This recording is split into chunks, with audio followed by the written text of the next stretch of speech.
In today's video, we have a special guest. He's a good friend of mine.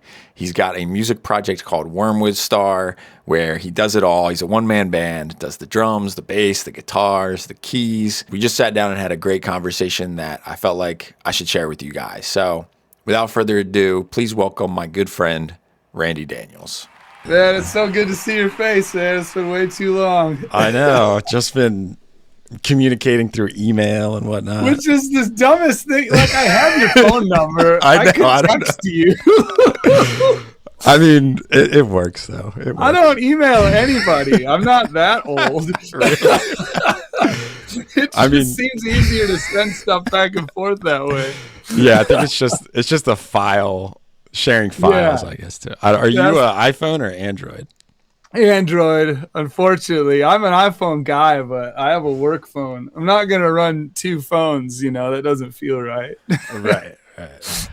Yeah, I'm Android as well. So for me, it's like whenever I'm working with somebody that's like iPhone, it's like, oh man, you don't have the AirDrop or whatever. So oh yeah, nothing works the same way. Yeah. Videos come through all grainy and yeah, exactly. They're about this big and they're all grainy. Yeah, that's distorted. Not cool.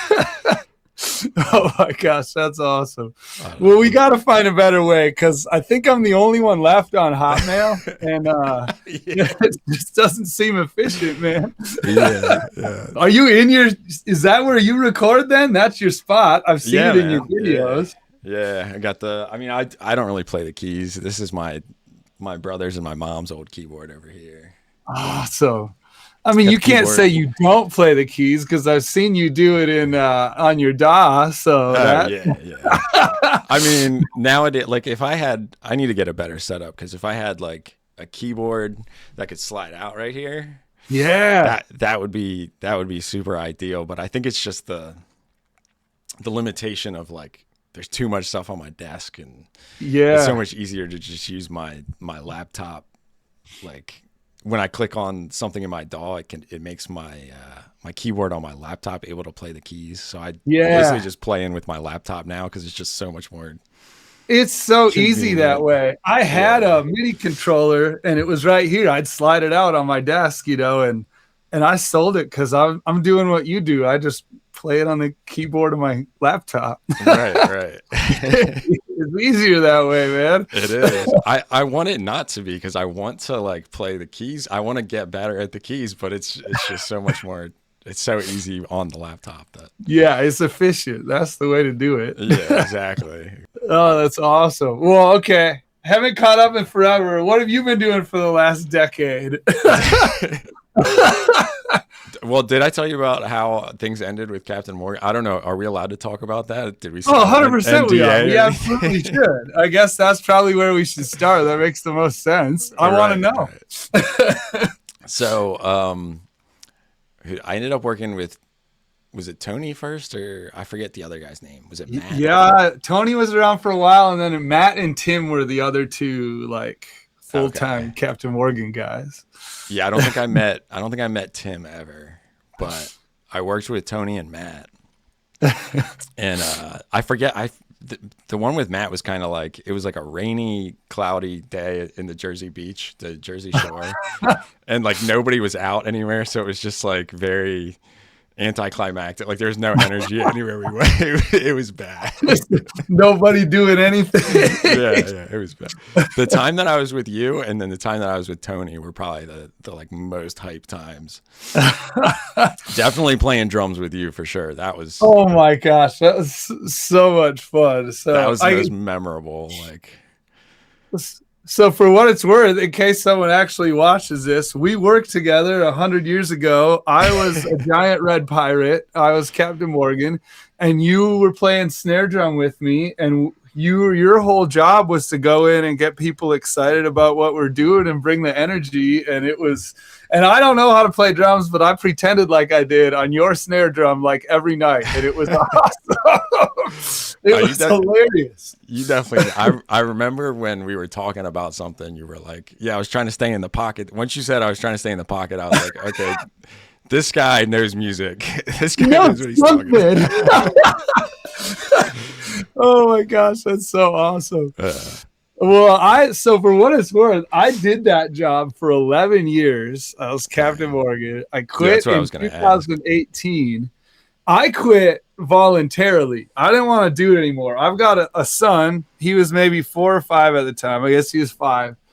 And he was starting to notice that I was gone every weekend, and he wasn't too keen on that. So I quit voluntarily. And then COVID happens and that job goes away. There is no Captain Morgan anymore. So I'm glad that I got to leave on my own terms, because that's not even a thing anymore. How did you stay on and work events, or how long did you stay there? I think I stopped around the same time. Well, no, I didn't stop. They actually stopped using me before COVID. There. Yeah. But I was going to ask, so they don't do anything. They don't do any like promo at all anymore. I've seen, so they haven't done anything since. Back in the day, they had a lot of different requirements, but one of the requirements for us to show up somewhere was there had to be 20,000 people in one footprint. Call it a sporting event, or when we were on the beach, that whole beach area, 20,000 people. So it made sense to send us out. Well, after COVID, you're not going to find that anywhere. Right. But now I've heard that the other 2 guys have started trying to kind of get back in and get some stuff going. I think Matt's worked a few like one-off events. I've seen a few pictures. More power to him. I'm old. I want nothing to do with that. But I hope it works out for them, man. I kind of miss being a pirate, but not that much. Right. I don't think I could hang with the young kids anymore. Like half of that job was hanging out with a bunch of, kids that are now half my age and they're hammered. Nothing of that sounds fun. Right. No, I hear you. I'm in the same boat. I mean, I'm not that old. I don't think I'm that old. And then I meet people that are like freshly 21 and I'm like, dang. I'm double that. I'm 42 now. You can tell by my beard that, I'm not in my 20s anymore. You don't look it. You can definitely mistake you for your 20s. Oh, try it, man. Fake it till I make it. But you gotta check this out because it'll at least bring you back. I still have the uniform. Like I could be Captain Morgan right now if I wanted to. Nice. Still have my tricorn, and I think I have 4 complete uniforms. So if you and I want to be Captain Morgan and just go run around and mess with people, I could line that up. That's we could go be Captain Morgan where the other Captain Morgans are doing their promo work. Oh yeah, we could just crash it. Just be like Highlander. Like there could be only one, and we have to have a fight. It'd be awesome. Right. Or run in and just do like the Spider-Man. Like like what? No. How are you here? Yeah, there could be the multiverse of Captain Morgans. That'd be awesome. I think we can make that happen. We'll figure it out. My God. I don't remember. Was it always your natural beard or did you wear a fake beard when we were? I had, it was, I wore a wig. It was called the Vanilla Girl. It was a weave, I think, made by Vivica A. Fox, if I remember correctly. So my hair was fake, but my facial hair was the real deal. I had like a goatee with the, curly, mustache, long, pointy goatee, and that was the real deal. But the hair I couldn't pull off. My hair is too curly. Like if I grow it out, it froze. So that wasn't going to work with Captain Morgan. I couldn't pull off that look. They needed to hook me up with a wig. It was too much. Oh my God. The mustache, you definitely pulled off really well though. I had that thing dialed in. I was waxing it and I really had it trained to look piratey. That was awesome. For me though, I'm trying to remember exactly what happened. I know I did a Pittsburgh Penguins versus Philadelphia Flyers game with Tony. Yeah, that was really cool. That was a really fun one. Well, I bet that was awesome. Yeah. We were like walking around the stadium. I was trying to ride the Zamboni with him, but they just wanted the Shot Girls to ride the Zamboni. Oh, you did. You got left behind. Yeah. So the drummers, we stayed up in the captain booth and just. Oh, that's no fun, man. Yeah. I remember riding the Zambonis. That was fun as hell. They'd send me out there with a t-shirt cannon. I'd just be popping out. Yeah. He was just up there waving. That would have been awesome if he had a t-shirt cannon. It was that was definitely one of the most fun jobs. It was awesome. It was the most fun job I've ever had, for sure. It absolutely was. It was. It started to lose its novelty for me at the end. I started to get a little crabby. I was crabby captain for a while. Yeah. You have the same conversation 10,000 times, and it's not as fun as the first time. Right. And having to put on the hype. Like, for me, I felt like it was easy because I just had to drum and smile and bob my head. But for you to have to go in and hype everyone up and like the ultimate hype man all the time. The only thing I lost on that, I love doing that. I had, an incredibly fun time, but and maybe I lost this to age. Maybe I lost it to Captain Morgan. I used to be pretty proud of my falsetto voice. Like, I used to sing falsettos and be able to hit crazy cool notes. Like, I Believe in a Thing Called Love by the Darkness was like my go-to karaoke jam, I have no falsetto voice left. And I think it's from 11 years of screaming at people and like being the hype man. That part of my voice is gone now. So I'm a little sad about that, but for whatever they paid me, it was probably worth it, I guess. Yeah. That's awesome. So how did you... Okay, I've never got the whole story because I think we had both moved on by then. But our other buddy that was drumming with you, like, texts me out of the blue where we're gaming together, and he says you're sampling stuff, you're making beats. He sends me this audio file of you like remixing, I think, Super Mario or something that. Like, how did you start digging into all that? How did you transition into legit the creation of music? Oh yeah, so I guess I wasn't really doing that at the time. You weren't when I worked with you, I don't think, or maybe you were and I just didn't know it. No, I was still coming off of the drum lines because I had. Yeah. So I did drumline at University of Delaware in college. Yeah. And then I went to. I knew some people that did the Baltimore Ravens, so I started playing for the Baltimore Ravens.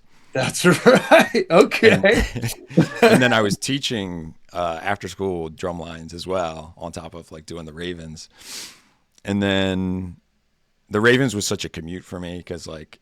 I think it's like 2.5 to 3 hours to get to the rehearsal site, like whenever we had to rehearse. So. Oh my gosh. Yeah, I only did it like I was spending more time driving than I was rehearsing when I got there. So I only did that for one season, but I'm glad that I did because the next season the drummers were busy, and that's when Captain Morgan had reached out to the Ravens drum line and was like, "Hey, can we get some drummers?" Oh my gosh. And they reached out to me and they were like, "Hey, we're all busy, but we know you're a good drummer, so do you want to do this?" And I was like, "Yeah, definitely." Yes, I do. Sounds great. And then it was shortly after. I mean, I was kind of getting into FL Studio around that time. I had some friends that were using it, and some guy gave me a cracked version. Yeah, which I do have a license for the full version now. If FL Studio is watching, if they're watching you, yeah, exactly. You heard it first. But yeah, he gave me that, and so I was just messing around with that, and I thought I wanted to get into like DJing at the time too. So yeah, I bought a DJ controller and I was just like messing around and just mixing things. And then like, I was like, let me mix in some cool like Mario Brothers with like, what did I do? I did, was it the main riff? Like the main original Mario Brothers? Yeah. It was that with, what's this? I Got Sunshine. Oh yeah. Oh my gosh. It was. Oh my gosh, I forgot. You gotta remix that one again. You gotta break that out of the archives, man. Yeah. I think I have I think it's because I snapped a video to Dan. That's what it was. Dan probably saved it and sent it to you or something. Yeah. Yeah. Oh, but yeah, God. So then I was Captain Morgan was like, hey, we have a bunch more events on the West Coast if you're ever out here, if you ever want to travel. So I was like, I didn't have anything connecting me. Like, I didn't have anything tying me down out here. So I was like, I'll live on the West Coast and see what happens out there. So like I packed up and drove out there. Me, Dan, and another roommate, we just drove out there and got a job. And the very first Captain Morgan event that I was supposed to do, I had the drums booked, I had everything ready to go, and it was like the day before they hit me up and they were like, we don't need you anymore, we're wasting too much money on you. Like, what? Yeah. Oh my gosh. So you go all the way out there, and then they pull the rug out from under you. Oh my I was so upset because that's heartbreaking, man. Yeah, dude, they sent me like all the different events that they were gonna do, and it was like gave you an itinerary. Yeah. I was like, man, I have all these events lined. I'm getting paid for all these events, so like I don't have to be super quick about like looking for a job. Obviously, I was on it and looking, but I was like, all right, I got this lined up. I'm good. I don't know the whole story, but around that time, Diageo, the manufacturer of Captain Morgan, switched what third-party vendor they were working with to plan all their events. And I bet when they switched vendors, they were looking close at cutting costs and, trimming the fat. You're probably a victim of that whole deal. I missed that, thank God. But that would make, well, that's heartbreaking that you go all the way out there. You stayed out there for a minute though, didn't you? Like you had a job and stuck around a minute, or did you come back to the East Coast? So I stayed out there for a year. Okay. Yeah. I got a job that I really liked. So I was like, and it was paying me well. So I was like, why not? I'll stay out here, see what it's like living out here. And then like 6 to 8 months go by, and I'm like, the novelty of being on the West Coast started to wear off. And I was kind of like, this was cool when I was first here, but like, I don't know if I can stay out here. Cost of living is crazy. There's just so much traffic. Like there's just a lot happening all the time. And like, I'm used to like small town, rural, Southern Delaware. I'm surrounded by chicken farms and cornfields. Heck yeah. That's what I grew up in. Yeah, exactly. I was just like in the middle of it all out there. I was like, man, I don't know if I really. And then COVID started to hit, and I remember it hit the San Diego Zoo. I think somebody got it at the San Diego Zoo, and we were thinking about leaving. And me and my roommates, we were like, "Yeah, we got to get out of here. Like this is time to go. Let's get well to get good." So I did move back here, and then my girlfriend and I, we started dating shortly after I moved back, and then she moves back out to California because she's going to get her master's out there. So I started like flying out there and staying out there for like 6+ months at a time, and then coming back here for the other half of the year, and back and forth a lot. And you're a snowbird, basically. Exactly. Basically. Hold up here. Basically. That's awesome. I knew you were running back and forth a little bit. That's wild. That's why. That's pretty cool. That's great. It was cool. And during the time that I was basically, when I wasn't working at, like, once Captain Morgan shut down, I was like, all right, well, I still want to do music somehow. So I was like, let me watch a bunch of tutorials on my days off, or like when I just have free time, I'm gonna sit in FL Studio and figure it out. And I kind of became like a hermit. I was like, I would put my hood up, like my roommates would walk in, because it was a pretty small apartment. I would put my hood up and like just be like laser focused on FL Studio. Oh my gosh, that's awesome. Well, you shortened the learning curve. Holy crap. Because I remember watching you like as you were getting started on YouTube, and I don't think you ever were a novice. Like the second you started, it sounded so professional. The stuff that you were working on, it was awesome. Thanks. And super inspiring. Half the reason I started making music, at least at the pace that I was, is I'm like, holy crap, you're pumping out some awesome stuff over there. It's fun to watch. I want to get back into like making. I actually made a video recently, but yeah, I was super hype about it because like when I was working my job out in California, I was like, all I want to do is like make YouTube videos and make beats and just constantly like feed YouTube with all this. I was just super inspired to do it myself because I saw some other people doing it and I was like, man, that's really what I want to do. So I just started doing that. And then what happened exactly? I started to get, I don't know. I don't think I've ever like really shared my story about like hyperparathyroidism and like the thyroid issues that I went through. I think I probably emailed you about it, or I put it in the email newsletter that I send out from time to time. But that started like I would be sitting here and I would just be like falling asleep like while I was working on stuff. Like I literally have some videos on my YouTube channel where I'm like falling asleep like at my desk. Like, no. Just because it was like making me like extra fatigued and like I had like this crazy brain fog all the time, which I just thought like, I don't know, I thought maybe I was working too hard or like I'm getting older and my brain's slowing down, even though I'm not really that old. You're not.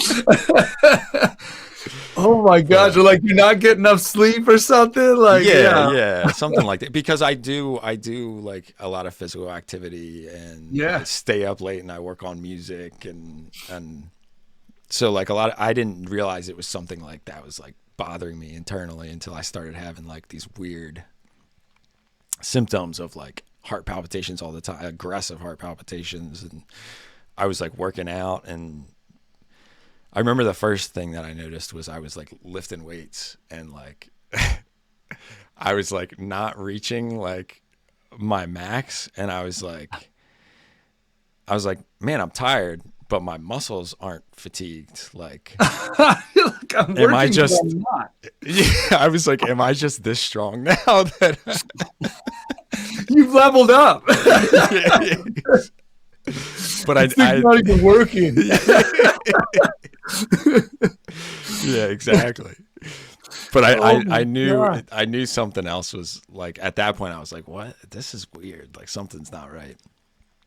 And then eventually like I ended up going through tests and blood tests and a bunch of different doctors and they figured out what it was. And but I was just like my mind like wasn't in the right place at the time. Like I was struggling to like make music. I was struggling to make videos. So I just kind of took a break from it and haven't really hopped back into it, like making the video. I mean, I'm still making the beats and everything. Right. I see. But it's been a while since you've been doing even the shorts and stuff. Like you were super consistent for a long time. That makes a ton of sense. What was the process like then? You had to obviously go to a bunch of specialists and the whole deal just to probably pinpoint whatever it was there. Yeah, exactly. It was a long time. I think it was over like 2 years till we finally holy crap. Yeah. Because and one of the issues was that so I went to one doctor and she blamed it all. She was like, "You're not taking care of yourself. You're wearing too tight of shoes. You need to do this better." No way. And you're like, it might be true, but that doesn't sound relevant. Like that doesn't knock me out at my desk. Right. And she was like, I forget what else. I said something about like taking CBD from time to time, and she was like, smoking blunts every day is gonna kill you. And I was like. How did we go? I was like, I said I take CBD from time. I didn't say I'm smoking blunts every day. Oh my gosh! You're like, yeah, it's time to go talk to someone else. Right. So then I had to wait another 6 months to like see another doctor, and then she's my main doctor, and she's awesome. She was like the first thing once she saw my blood tests and like asked me questions. She was like, "This is what it is." She's like, I'm 99% sure this is what it is. We still have to do more tests, but this is probably what it is. So, oh my gosh. Yeah, we finally got all those tests done just to like, I guess, be super sure before we did any surgery. And then I was scheduled for a surgery, and I got put on a what did they call it? A high priority wait list to see this one surgeon. And then I go to the surgeon for like my consultation, and she was like, "No, we don't do that surgery here." And I was like, I've been waiting. So I waited 6 months. So then I had to wait like another 6 months to see, like, she recommended me to like the surgeon that actually did it. So, oh my gosh, man. That's crazy. It took way too long. And the entire time my brain is just like, what is happening inside my body? Like, why? Right. You feel like you're underwater or something. Yeah, like it's not working like it's supposed to. Yeah, exactly. Oh my gosh, man. That is wild. The cool thing though is that it was completely curable, and like 10 minutes after the surgery, like your body starts to like get back to where it needs to be. It does take like fast. Yeah. The levels, so like my calcium levels were like insanely high, but like they say just 10 minutes they drop back to normal as soon as they take out the messed up gland. So get out of here. That's crazy. Yeah, it's wild. So you feeling awesome now? Oh, how long ago was that? I feel better now than I did in my 20s now. No way. Yeah. How long ago was the surgery? It wasn't this past September, but it was the September of 2023. Okay. Or 2024. September of 2024. That makes sense. Okay. Yeah. Right? Oh my gosh. Yeah, that would be something like that. Yeah, because we're 26 now, maybe. I had to look at the bottom corner of my computer. Time flies, man. It's too crazy. I think it's been a little over 2 years now. Oh my gosh, man, that is wild. Yeah, and I literally started feeling better like the next day, and then the next it just kept like exponentially getting better and better every single day. And that's fantastic. Yeah. So now I'm trying to be like, how do I fit myself back into, and I also don't want to just like do what I was doing. I kind of want to, because obviously like the algorithms changed and everything's just different with AI and everything now. Like I feel like there was like a pre-AI time and now we're in like that, like the middle of the AI time, and like, well, plus just trying to find a balance. You can't just throw the hoodie up and grind for 8 hours anymore, probably. Right. Yeah, no. There's other things happening now, so I can't exactly. Oh my gosh, that's awesome. Yeah. Oh, that's pretty wild. What are you working on right now? Okay, I'm an idiot. What is Lithy? So Lyth is an artist that the sound that I'm targeting.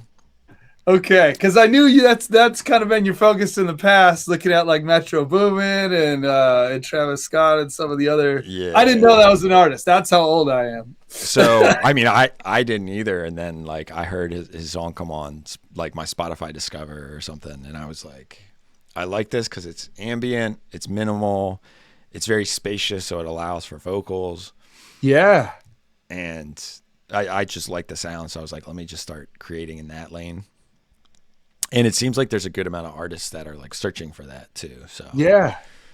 So that's why I've kind of been leaning in that direction right now. I might try to like make like a second channel for like other styles, but I also don't want to like dilute my creations and like spread myself too thin, and like, so I'm trying to figure out, should I do like the tutorial behind the scenes and then keep doing the Lyth? Or should I make more different artist channels? I don't know. I'm still figuring it out as I go. So don't look to me for advice, because everything I've done has not worked. So not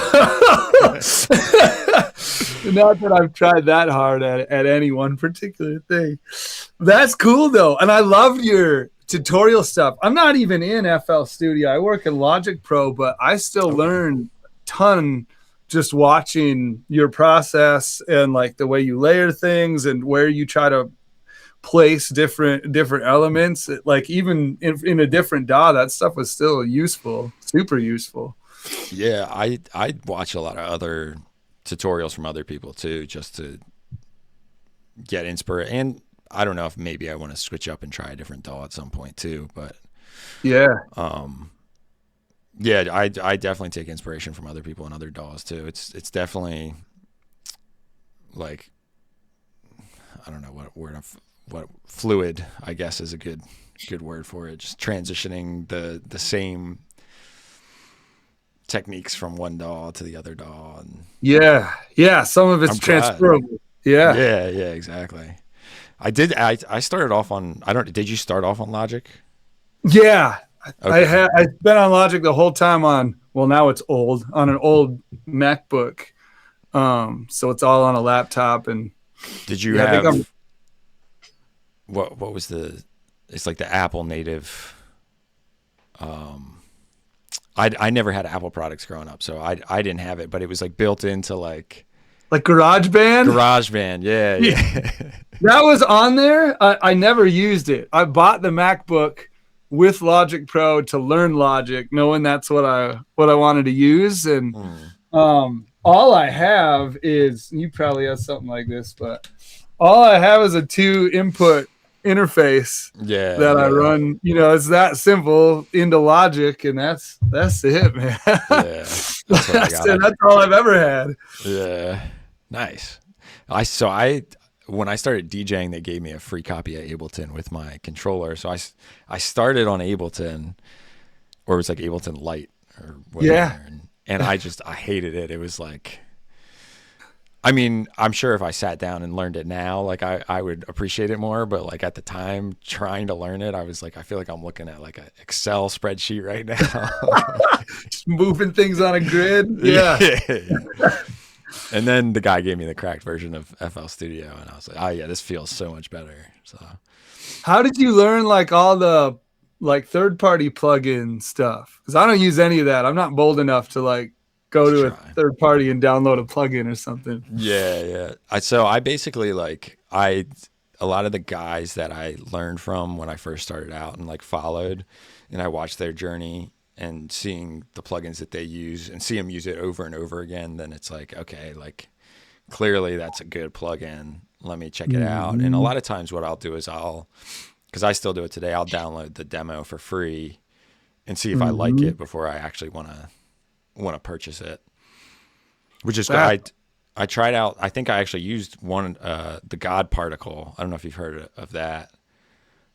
Maybe from you. I don't know. I've seen the plugins you use on your videos if you've ever had it up. Yeah. I don't think I've ever had that one up, but okay. It's like a famous engineer uses it on like all of his mixes and his masters. So I was like, let me try it on one of Randy's, and I feel like it brought out a lot of the high. It's almost like a saturator and a limiter like built in one. Oh, that's awesome. And I feel like it brought out a lot of stuff with your songs, but I only used it on one because like the other ones, I feel like it just brought out too much like high end. Yeah. So, too big of an impact on the mix. Yeah.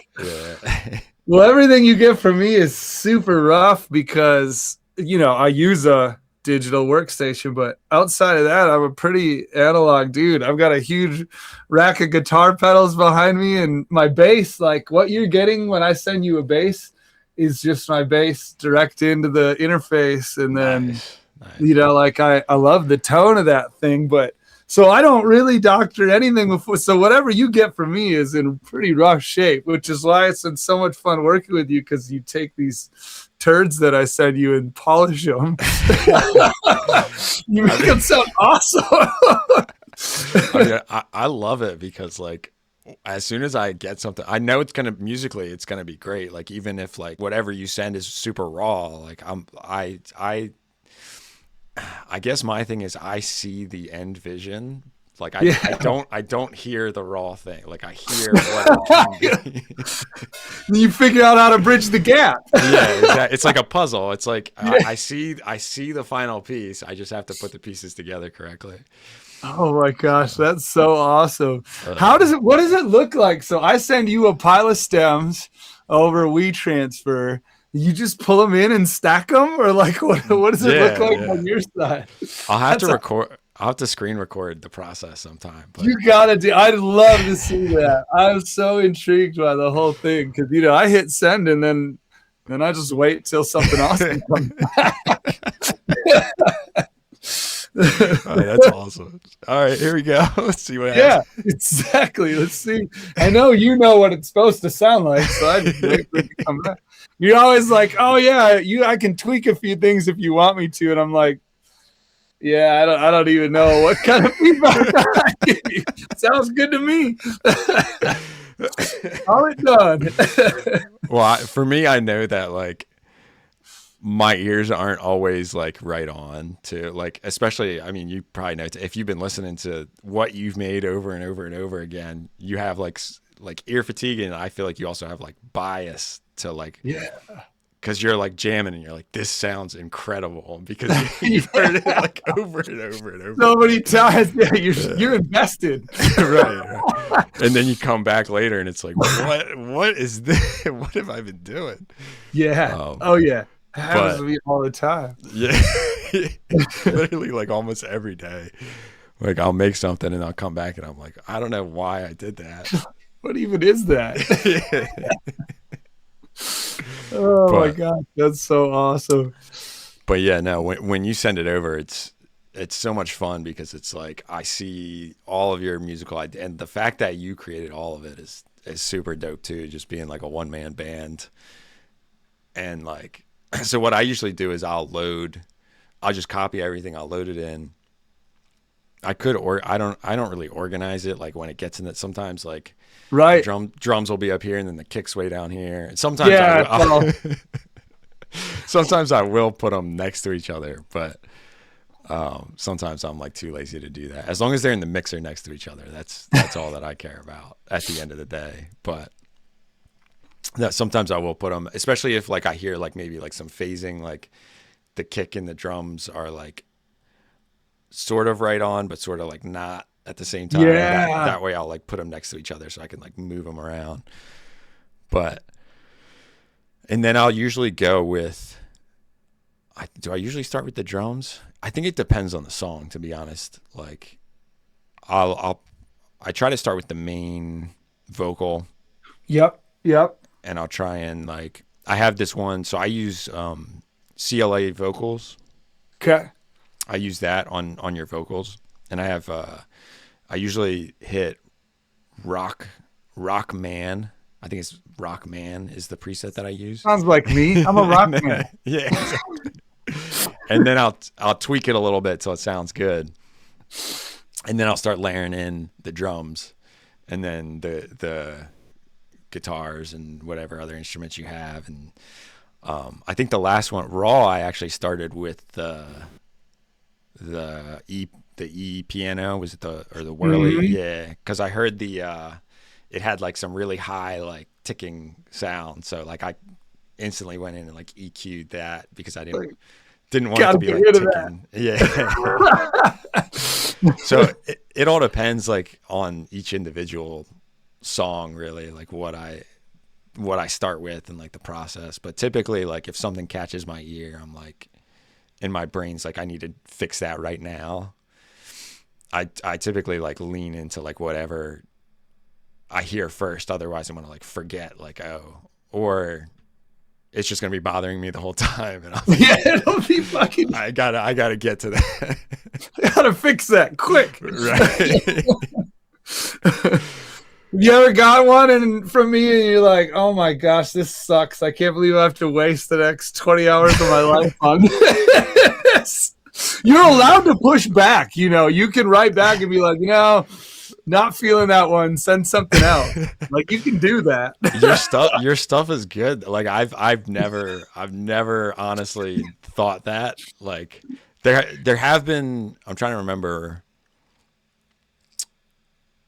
I think it was I think it was Raw that I was kind of like, how am I gonna fit? Just because there were so many elements, I was like, how am I gonna fit everything and get the dynamics right? I think that was the hardest part of this last one. Yeah. Just because there was like a ton of elements, like mainly like kind of like pushing like the mid highs a lot, but it's also like it's a challenge. It's like how like I'm going to get this to sound good no matter what, and I like the challenge. So like you nailed it. I mean, like that song was, like I told you, I was 2 song concepts that were in the same key, and I liked them, and I kind of just smashed them together. So there was a part A and a part B, which is how I write a lot of songs actually. But you did this perfect transition into the part B, and then picked up on the fact that it was kind of this building crescendo to the end of the song. You nailed the dynamics. Perfect, man. It sounded awesome. I loved it. Loved what you sent back. I feel like I'm taking the credit for what you did. I'm just like, thanks, man. But I didn't write the song. I didn't make the music. Most of the time, I don't know what I'm doing, and if I can get it to sound halfway decent, I'm happy. If it goes out the door and it's like, oh, that's a complete idea, sweet. Yeah. that's a win for me. That one was probably my favorite so far. Like I didn't know it was going to be until I finished it, and I was like, dang, like this is. I really love the background vocals when they come in, because they don't come in the first time, and then they come in the second time, and it like hits you. It's like, oh, that's cool. There's definitely. Dude, I didn't even like that song that much either until you sent it back to me, and now I think it's my favorite out of this 6 or whatever we've done, 5 or 6, whatever it is. Like I was super stoked when I got it back. I was honestly just like, well, this one's close enough to done, and I sent it to you to try to buy myself time to finish the next one that I'm really excited about, and still haven't even finished yet. So it's coming soon. What's the? It was cool. There's that saying. It's like you can't. If you polish a turd, it's still a turd. But like, in this case, it doesn't apply. That's how I feel about my music. I mean, I get it back. I'm like, well, it's a really nice sounding turd. No. You did the absolute best you could with what you were given. and I wasn't trying to say that about you. No, I know.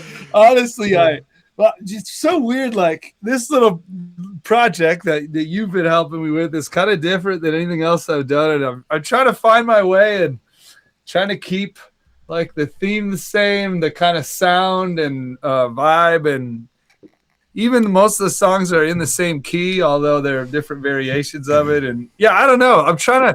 I'm out of my comfort zone for sure. So if there's ever suggestions or element, or you hear something that doesn't fit, man, you gotta call it out. Be like, dude, it's all good except for that one thing that really sucks. So I deleted that. I got you. I need help. I don't know what I'm doing. I mean, I enjoy everything that you've sent me so far. Like I honestly like, if there is ever any time where I'm like, I can't do this, like I still feel like I would figure out a way to, I like put an effect on it so that it stays in there and still works for the song. It's in the mix somewhere. Yeah. Because I feel like that's my way of producing too. Is like if a puzzle piece doesn't fit, I shave around it so that I make it fit eventually. Yeah, just mold it in. Yeah, I love that.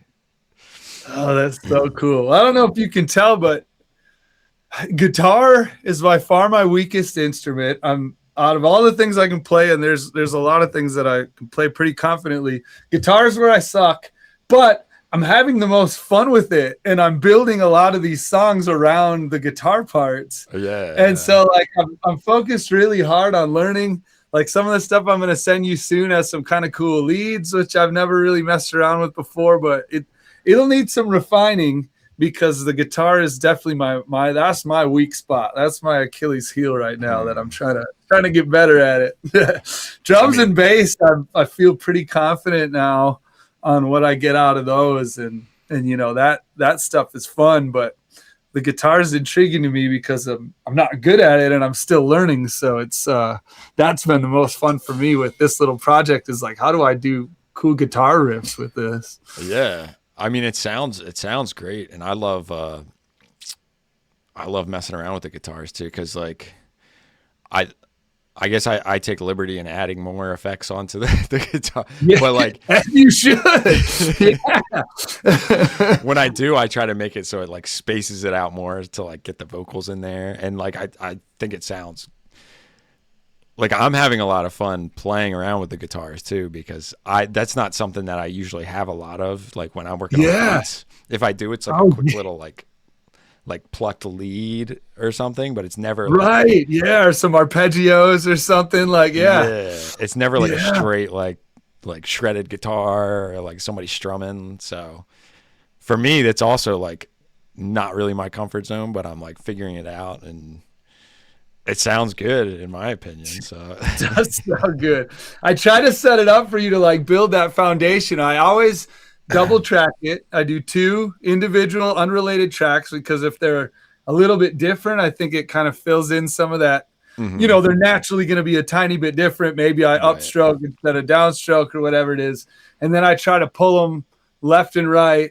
And maybe there's one effect on them. I might put one pedal, you know, a fuzz pedal or something. And then, oh, you, man. I don't know what to do after that.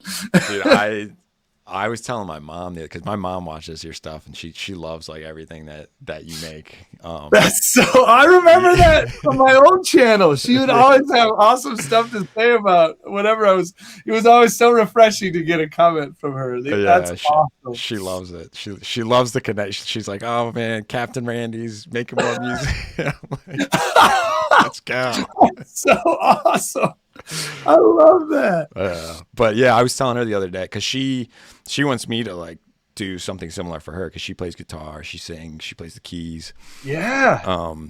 So I was telling her, I was like, I love the way Randy sends me stuff, because it's like vocal left, or main vocal left vocal, right vocal, main guitar left guitar. Like you label it so perfectly that I'm like, my job is so much easier that like you literally tell me exactly where you want it, that like I have to figure out what to do with it.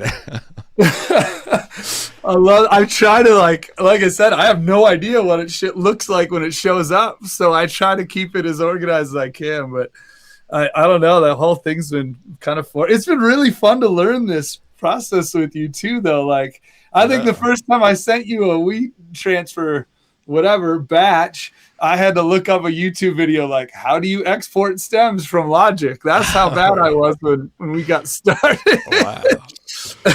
Yeah, I wouldn't have known. Like the way that you sent it over, I was like, this. I mean, there may have been like the long tail at the end that you gotta trim that down or whatever. Yeah, that's like pretty standard though. So like I'm used to that. So like when you sent it over, I was like, this is great. Like I literally know what to do with everything now. That's awesome. That'll be so super inspirational for my mom, because she's just now I got her like on FL, and she's trying to learn on how to do all that stuff. So dude, I can't wait to hear what you guys come up with. I'm interested now. That's awesome. I love that. So she's like multi-instrumental too, and wants to like compose and write her own stuff, or do covers, or both, or what's her objective? Probably both. I mean, I grew up, you probably don't know my background. I grew up in a pretty musical family. My parents actually started the worship team at the church that I grew up in. Oh, no way. Yeah. So that's where I started playing drums too, was for my church's worship team. And my mom was a worship leader, and she like wrote her own like original songs from time to time. And we did like popular songs too. But and then my dad was like the audio guy. So he was making the tapes, the cassette tapes for he would record everything, running it off the board and everything. Oh my gosh, that's incredible. Yeah, That's really cool. Were you on the kit then? Were you playing drums for the worship team? Yeah, oh my god, that's rad. Yeah, that's how I started. So my older brother actually was on the worship team before me. He's like a metal drummer now, so he's like double bass. Like he plays with like metal drumsticks, like, breaking cymbals like every show. Dude, that's hardcore. That's so funny because we have an absolute parallel there. I learned music playing for a worship team for my youth group. I started playing bass when I was 16 because they couldn't find a bass player at church, and so that's how I cut my teeth on music. Nice. And I was in a few bands and some stuff like that, but really the bulk of at least my foundation on bass and drums was all in a worship team setting. That's awesome. That's pretty cool, man. Yeah. Dude, I feel like most people that I know that still like make music today, that's like the same stuff. Like all of us started like at worship team when we were younger, like teens or like even younger. Like they're still doing music today. I feel like it came from that foundation of just doing it for the worship team and then growing, and that's super cool. The name WormwoodStar. Yeah. I know that is from the book of Revelations. Yeah. But I don't know much else about it. So like what is the meaning behind that? Yeah, that's a great question. Okay. So yeah, maybe I'll back up a little bit and set the stage for it. But like I've been recording music for a little while and I've been putting it out on YouTube under my own name, Randy Daniels, for a long time. And it was a mix of all kinds of stuff. It was, humorous things. It was stuff I was doing with my son. There were some faith-based songs on there too. I mean, that's my background, and that's kind of what I like to write. I like to draw on the Bible for inspiration when I can't find any of my own, but it was kind of like you said, I was diluting. Yeah, I had no like purpose or identity. It was all over the map. And the internet can be a cruel and harsh place. I was doing some really fun videos with my kid, and people started dogging us in the comment section and like writing all this crazy negative stuff. Really? And, well, you can say what you want about me. I don't care, but drag my kid into it. And it put me in a real negative headspace. And so that's why, like, I don't even think that I deleted that channel. Really? I think it's gone. I see the chocolate bar man on my little thing in the bottom right. That's my son and I's really old channel. There's still some cool stuff out there, but like that sucked the wind out of my sails, and I stopped recording music and making videos and like really anything for a long time. This is probably like a year and a half ago, because I was just so bummed that, people can be so negative. So I'm like, okay, if I'm going to do this again, I'm going to start from scratch. I'm going to hide behind the anonymity of a band name, even though it's all just me. And I'm going to write music that's all positive, faith-based music, because there's so much just negative crap out there. Everybody else has got that market cornered. A lot of bands are putting out all this depressing stuff, and I'm like, I don't want to do that. And so that was my goal going into this project. WormwoodStar was like, okay, let's write cool music that's interesting, with a foundation of faith. And so I was reading the Bible, trying to figure out what to call this thing, reading Revelations, because that's like my favorite book, because so much of it is like open for interpretation. It's not black and white. Right. But in Revelations, like John is on an island. He's been sent off to an island. He's been sent away from civilization. He's having these visions. That's what the book of Revelation is. And in these visions, he's talking about all these curses that are going to fall on the earth. And one of them he talks about, and they're all different stars that fall to earth and curse the earth. And one of them is the wormwood star. And it basically, wormwood is this disgusting bitter root that ruins water. And the wormwood star in his vision falls to earth, ruins a third of the earth's drinking water, and a bunch of people perish because of that. So kind of dark subject matter, but I was like, that I drew the parallel back to those crappy comments that people were putting on my YouTube about me and my son and the stuff we were doing. I'm like, that just felt like they turned something sweet, bitter, and awful, and I wanted to do it again, just with a different spin on it, and refer back to that. That's kind of the tie there. It's deep and a little philosophical, but that's kind of where that came from. Those verses stuck out to me, and WormwoodStar had a ring to it, so I'm like, I'm going with that. Yeah, no, that's cool, man. I love the faith-based like theme to all the songs you send me. Like, I feel like I'm going to church when I'm mixing your songs, to be honest. I'm like, this is dope. I'm getting the sermon and I'm mixing Randy's stuff and having a good time. I love to hear you say that, because coming from me, like, it's so weird. I'm such a flawed dude that for the longest time I wasn't even comfortable putting my faith out there in this way or in any way. And it's like, I've gotten to the point where I'm like, you're always going to be a flawed guy.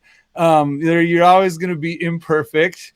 But if you can use this music to do exactly what you said, make someone else relate to your faith in a way that makes sense to them, I think that's the whole reason that I'm doing it. And most of it's just therapy. Like, most of it, the songs we've been working on, I'm reading the Bible, something sticks out to me, I tie it to my own flawed, twisted existence, and then, like, just try to put it to music. It's beautiful. I'm hoping people can relate to it on some level if they hear it. I don't know. Yeah, I definitely do. I'm sure other people do as well. Because, like, I'm sitting there mixing it and listening to it, and it's like on repeat in my head, and then I go about my day and it'll like pop in my head, and I'm just like, I don't know. I feel like I'm like a better person because I'm like thinking about it more, and I'm like, oh, I need to be more. That. I need to be more like, I need to be talking to God more. I need to be praying more. Like, it's like you're already like doing it with me, basically. So I'm sure other people love to hear that, because that's what it does for me. I mean, that's the whole point. I was trying to find a way to not force myself. Force is the wrong word, but trying to find a way to engage the Bible and pray more in a different way.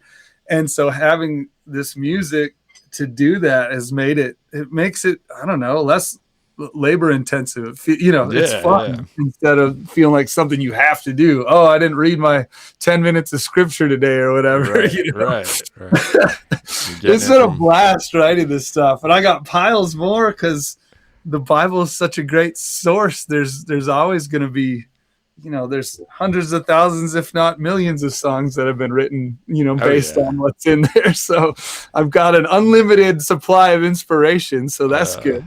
That's awesome, man. That's awesome. Captain Randy turned into Pastor Randy. Yeah. It's funny because way back in the day, I was briefly enrolled in a seminary. My wife and I went to Bethel College and Seminary in Roseville, Minnesota. And and so there was way back in the day, that was something I was pretty passionate about, was finding a way to incorporate my faith into my profession, and that never played out, but to be able to use it in this way has been pretty fun. It's pretty awesome. Cool. It's awesome, man. And you bring it to life, man. I just send you ideas and it's all scattered and it's incomplete, and you've really I don't if I didn't have you to lean on for that, I would have quit probably this project just like the last one too. So appreciate you keeping me going, man. Dude, I'm happy to do it. I love when I get that email. It's like, we transfer link is sent. I'm like, let's go. Let's go. Oh, that's awesome. That's so cool. I got one for you. You don't have to answer it, but it's been bugging the crap out of me because maybe you said it and I missed it. Why? Where did Thresher go? What happened? I miss it. I mean, I love that you changed it to your full name and have David give it music, but Thresher was such a cool thing, man. You did the opposite of what I did. Yeah. So I heard multiple people tell me that too, and I've kind of been like, should I have done that? I was probably an awesome call, but I'm just wondering where your headspace was. Where did that come from? When I came up with that name, basically I was in the whole DJ phase of like I was wanting to be a DJ, and I was like practicing DJing, and like all my friends were like, you need to come up with the DJ name. Yeah. And I ended up choosing Thresher because that was my favorite shark. That was my favorite animal. Oh yeah. I don't know if you know about Thresher. I know they're kind of the lesser known sharks, but they have like this long tail that's like longer than the size of their body, and they I know charge. Exactly what you're talking about. Okay, yeah. So anyway, that was my favorite. So I was big into like watching Diplo's sets on YouTube at the time, and I was like, how did he come up with that name? And it was because his favorite animal was a Diplodocus, I think is how you pronounce it, or Diplodocus, or however, the dinosaur. Dinosaur, yeah. Yeah. So I was like, all right, let me just be Thresher. And I was kind of leaning more heavy onto like the EDM side of things. Yeah. And then I just was like, I'll just keep that name once I started producing music as well. And over time, like, especially after I went through like the whole like thyroid issues and everything, like I started to like just think on it, and I was like, I don't know if this really fits my vibe anymore, because it sounds like a kind of like an intense like EDM artist's name, and like that's not really the vibe that I'm more of like chill, ambient, spacey, like that's definitely more of my style. Whenever I've tried to make harder stuff, I feel like it just doesn't feel right. I don't know what it is. I can't be that angry person making like crazy hard music. I don't know what it is. It's just not me. So I was like, what should I change? And then I thought of a bunch of different names. I even thought of Dave.Wave is one that I was thinking of doing. Oh, that'd be cool. Yeah. I love that. But I saw like somebody else already has that name, so I was like, I don't know if I want to. I'm still kind of thinking of doing that because I really like that name. I really like that too. I think that's great. Well, maybe this will push you over. When it was too late to turn this thing around, I found that there was another WormwoodStar, and it's like the solo artist, and I don't know if they're active even, but that's why I took out the space between WormwoodStar and made it one word, because there's a Wormwood Space Star that exists already. I was like, you mind. I thought it was so creative. But you could probably find a way to do it, if you just move things around a little bit. Yeah. It's kind of crazy nowadays how like every name pretty much is taken. Like, no matter what you want, no matter what it is, it's gone. So my old name, I just tried changing my Instagram back to my very first Instagram handle that I ever had, which was just my initials and then my last name, DJ Given, and it was taken. God, can't have it. That's somebody else's now, man. Right. I'm sure Thresher Beats might be taken now too. It probably is. They're probably running your beat store now. They assumed your identity. Collecting my royalty. Exactly.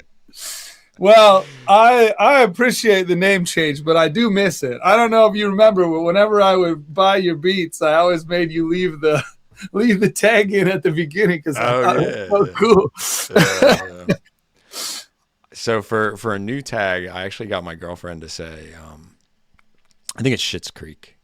That's the show. It's just I don't watch the show, so I don't really know. But I guess there's a guy that says Ill David, so I got her to, or a girl says Ill David to David all the time. So I got her to say that into the mic, and I still gotta like work that in there and see if that works. Dude, you have to. Absolutely. That's great. Unless I change it to Dave.wave, and then I got to figure it out. Yeah, then you got to do that. I guess I could still use the David for that too. Absolutely, you could. Either way, it would work. That's awesome. I want to hear that. That's cool. I was actually just about to do it today to try and fit that into like this next beat that I was working on. So hopefully it might be in there soon. I love that. Well, when I get sick of recording, I've been sitting on a pile of your beats. When I get sick of actually making music, I've got a few of them kind of plotted out. You might get one of those back at some point in time with some vocals on it. Because I don't know, every once in a while I gotta change it up, do something different. Dude, that would be. I would love that because like I'm sure it's something that I wasn't as good at back then. Not saying it's a bad product. I loved I mean, it might not have felt like you, but at least from my perspective, some of your harder stuff was so much fun. Like some of that 808 stuff you had in there, and you still found a way to like, and you're still doing this, layer complex rhythms or like polyrhythms, things that aren't like perfectly on the foregrid. And I just loved that part of it. Like I was always listening, I'm like, oh, I see what you did there. Like that drumming background comes out in the beats that you make. It's pretty cool. I feel like I do that and I don't even realize it just because I have that background. Because like a lot of times I'm like, this is simple, like whatever. Like, and then you say that and I'm like, did I really do that? I would pick up on some stuff. I'm like, okay, there's some like 3-4 polyrhythm stuff going on. I don't know. I would hear these different layers, and I'm like, that's not just straight beat making right there. There's some cool stuff going on, technically. And that's something that I feel like I struggled with in the beginning too. Is like going to school and like playing in competitive drum lines and performing at a high level. A lot of my friends, we all listen to the craziest music when it comes to the musicality, like time signature changes and polyrhythms and like just stuff going over the bar and like trying to figure out where the downbeat is, like within the like where's the one? Yeah exactly. So like when I first started, I wanted to make the craziest stuff. But the problem with that is like if you make the craziest stuff, then nobody it's a very niche market. Like you're gonna have a hard time finding your audience. Yeah, there's not many people who can confidently sing over that either. Like if that's the ultimate goal is to have somebody use one of your beats, and that's where it would be a challenge. So that was a struggle for me at first. It's like I'm going to be so different. I'm gonna make the craziest stuff, and then now I'm like I want to make the most chill stuff. So I feel like that's also like a transition to like where it was like Thresher into like now it's just more. Yeah, that's what I thought you were gonna say, because it seemed about the same time that you kind of changed the vibe of what you were putting out there. I thought that was tied to it, kind of like I'm gonna take a different approach, put out a little bit of a different vibe, and change it to my real name. I got rid of my real name. Thanks a lot, internet. Dude, that's so crazy that they were. I didn't even see those comments, like because they didn't last long. You know, I was pretty quick to yank them, but like like I think the last one I did with my son, we did a cover of the Burger King jingle, which was the most fun I ever had. We had a blast with it. And he's like, we gotta put it on YouTube. Okay, we make a little video like in front of a green screen. There's burgers flipping behind us and stuff. And then that's awesome. It's not even out for 24 hours, and I'm just getting scorched. Me and him. And I'm like, I mean, like I said, say what you want about me, but dude, it's a 10-year-old kid. Like he's just having fun. It's not that deep, you know. So that was when it kind of broke it. I'm like, okay, I need to hit the reset button here, take a little different approach. Dude, that's insane that it's just so cutthroat like that. Like I couldn't believe it, man. Yeah. Like, so weird. I don't know. I look up to your son because he's getting involved so early and killing it. Like whenever I saw this video, I was like, man, this dude is all like having Randy as a dad is dope because he's doing all this stuff. It's awesome. And we still do a lot of it and have a ton of fun. We're just not, putting it out there quite like we used to. He's 12 now. He's playing guitar. The kid shreds and he goes to recitals and he just kills it. We don't do as much stuff together just because I don't want to force it. He's kind of in a phase where he's hanging out with his buddies and, they go skiing and mountain biking and but that's awesome. At some point that might get worked back into it if we start start doing stuff like that again. Yeah. Pretty cool. I miss some of that. We had a blast. Like that Chocolate Barman channel. I go back and watch that sometime because that was when he was real young and just the kid's crazy. He's out of his mind. It's fun to watch. So you have it all like unlisted still so you can go back and well I think on that channel it's still public because he uses that to like I don't know what he does with it. That's his channel now, so that's probably why it's logged in on this computer. I saw that, I'm like, man, I haven't logged in on that in forever. Where did that come from? That's probably him. That's so awesome. Oh, that cracks me up. This whole new thing, though, with WormwoodStar, like, man, I don't know. I hope people find it. I hope people listen to it. If they don't, though, the funny thing is, like, I don't even care. This time around, I'm 100% doing it for me. It's essentially a therapy. It's therapeutic and it's spiritual in a way that I get to read the Bible a little bit differently, looking for things that pop out and that I want to relate to and run with. And so even if nobody listens to it, I'm still pretty proud of what we're putting out there. It's pretty awesome. It's been a lot of fun. That's such a great way of looking at it too. Like reading to take inspiration to turn it into something digestible to the average person, the average listener. Like that's so cool. Yeah. I've never. I don't even know if that's right. I should be reading just to do it because it's the right thing to do. But it's keeping me invested. It's keeping me engaged, and I think that's important. So I'm not gonna get mad at it. I think it's right because like it makes me want to. Like I mean, you're inspiring others, so I feel like it's just a great creative way to actively read and keep up with it. And I don't know. I think it's cool. I dig it. Yeah, appreciate that, man. Thank you for saying that. It means I'm doing something right, and it's good to hear that out loud sometimes. Definitely. That's awesome. Right. Oh my God! Have you listened to any John Bellion? Do you know of John Bellion? No. John Bellion? I might write it down though. Yeah. What is it? So he's like, he's almost like a one-man band too. Like he does a lot of his own. I mean, he's a producer, beat maker. Like he plays the keys. But I have his album right here. He kind of like took a hiatus because he was struggling with like being a dad and making music and dealing with like record labels like not really paying him what he's worth and stuff like that. So he recently put out an album called Father Figure. I'm totally writing this down. Yeah, I think you would love it. I think it's no way. Okay. What like style of music or what's his approach? I guess it's kind of like hip hop, pop. He actually has is it Blake Shelton? I think he's got Blake Shelton on one of the songs. Yeah. So it's kind of like a country song in there too. Okay. So I saw him. I feel to me he seems like an underground.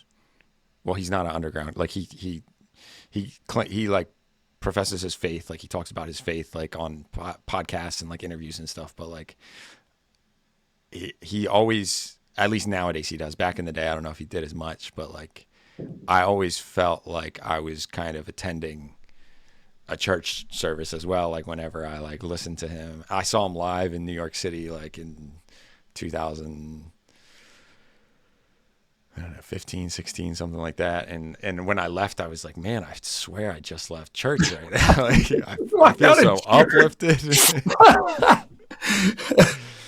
That's awesome.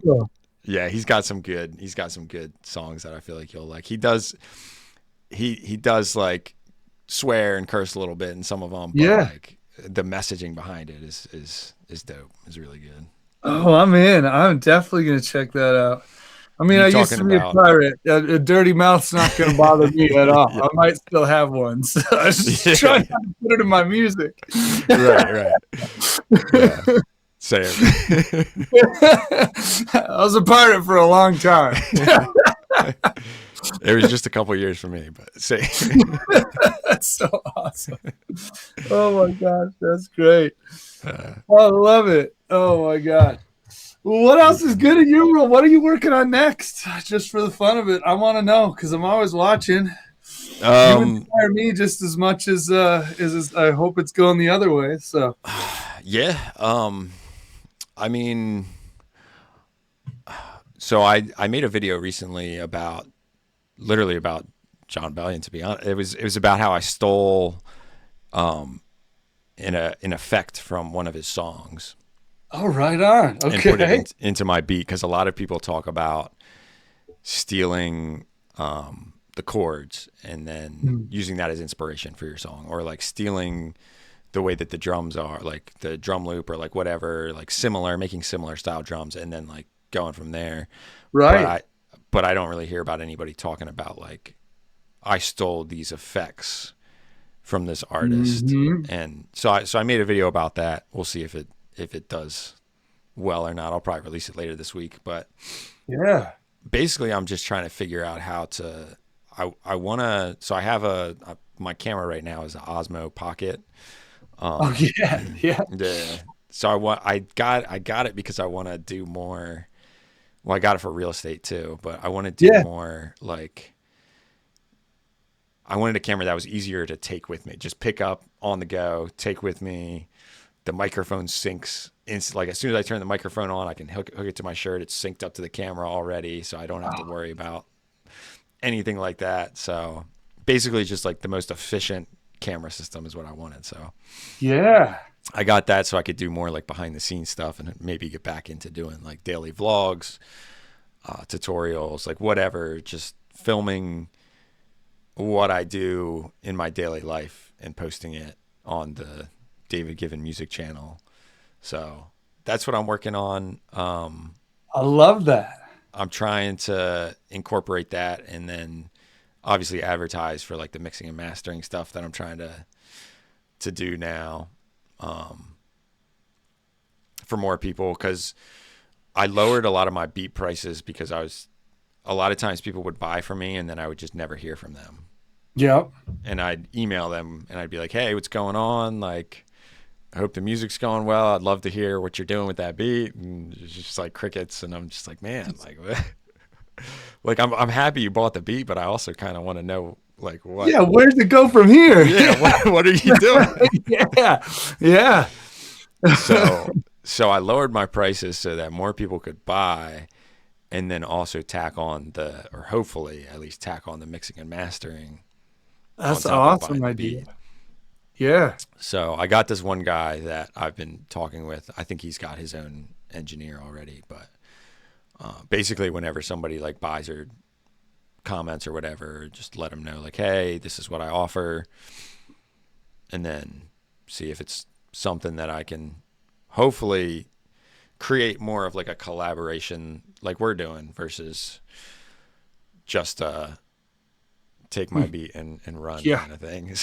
Yeah, that's so transactional. Like here's money, I get beat, and then that's and then that's a done deal. There's no relationship with that. Yeah, exactly. And honestly, the whole real estate like training and everything that I've been doing in real estate, I've kind of been taking and trying to apply towards the music stuff because I've been learning more about like CRMs and like following up with people better and because like I've never worked a job where I've really done a whole lot of that before. So like I got into real estate and like they're like giving me all this training and I'm like, man, like I should have been doing this with the beat stuff in the first place. You're like, oh my gosh, this is applicable. Right, exactly. So I'm happy that I got into real estate because not only is it like a cool thing to get into and help people buy and sell homes and hopefully make some nice commission, and it's also helping me realize that I haven't been running the music business as well as I should have been. So That's awesome. That's really cool that you've been able to take some of what you're learning there and bring it back here too. That's awesome. Literally, when I'm sitting there like learning, because we have office trainings every Tuesday. Yeah. I'm learning, but I'm also like, okay, now how can I apply this to music? Yeah, absolutely. Oh my gosh, that's fantastic. That's great. Well, I'm an insurance nerd for my day job, so I don't take that and put it in my music. I think the subject matter would be, it's not glamorous enough for any interest there. I mean, it is pretty glamorous getting to travel a lot and I do get to travel a lot, and I love my crazy job. runs. I do. I'm blessed beyond what I deserve for sure in that regard, but not a lot of insurance stuff is transferable to music. I mean, real estate really isn't either. It's mainly just like the business side that works that is transferable. So I will say though, I think that it goes the other way. Maybe you've noticed this, maybe you haven't, but I feel like having a creative outlet like this makes me more creative and innovative at my real job. So, so this, even if I'm not doing it professionally, has helped me professionally, and I think that's awesome. Yeah. I would definitely agree with that. I remember when my first open house that I did, I had my camera and I took a video, and everybody in the brokerage was like, "Dude, that was amazing! Like what? Like you're great at this. Like what are you?" Like, bro, I just turned on a camera and like invited people to the open house. What are you talking about? Like, this is second nature at this point. This is what I do. Right. Oh, I love that. Man, awesome. You're hitting this hard. And I was like, I mean, I guess like to me, this is just normal. Yeah, this is just how I operate. Oh, that's awesome, man. That cracks me up. So you're still in Delaware, right? That's where you are right now, or? Yeah. So I'm in Delaware. How far are you from this is just a selfish question. I go to the East Coast from sometime. I gotta come buy you dinner or hang out with you at some point. But I'm always in like New York or Maryland. How far are you from all that stuff? Maryland's definitely a lot closer than New York. I was just in New York's probably like depending on where at in New York, like a 5-hour drive. Maryland's only like, I mean, well, we have like the Eastern Shore, Maryland, which is right there. That's maybe 45 minutes for me here. Right on. And then DC might be like an hour and a half. Oh, that's not the end of the world. Yeah, not at all. I mean, it's like an hour and a half for me to get up to, like, Delaware is only like an hour and a half, 2-hour drive long, basically. It's a very small state. So, and then if you're going widthwise, it's only about like 45 minutes. Yeah, from one side to the other. Yeah. Well, I'm doing it. Next time I head your direction, I'm tacking on a day. I would love to see you in person. It's been way too long, man. Yeah, man. Yeah. I'll tack on a day and rent a car and come find you wherever you're at. I'm inviting myself. I'm imposing on you. Yeah. Dude, come chill. You're always welcome at the studio here. And I want to see it. It looks incredible. And like, I don't know, it shows in the production value of your videos makes that place look like a cool place to be. It definitely looks a lot cooler on camera, I think, than it does in person. Yeah, mine probably does too. This room is so small, I keep crashing into my drum set behind me because I'm like, I'm in down here. It's my office / studio / like whatever workout room. Yeah, same. That's exactly what this is to me too.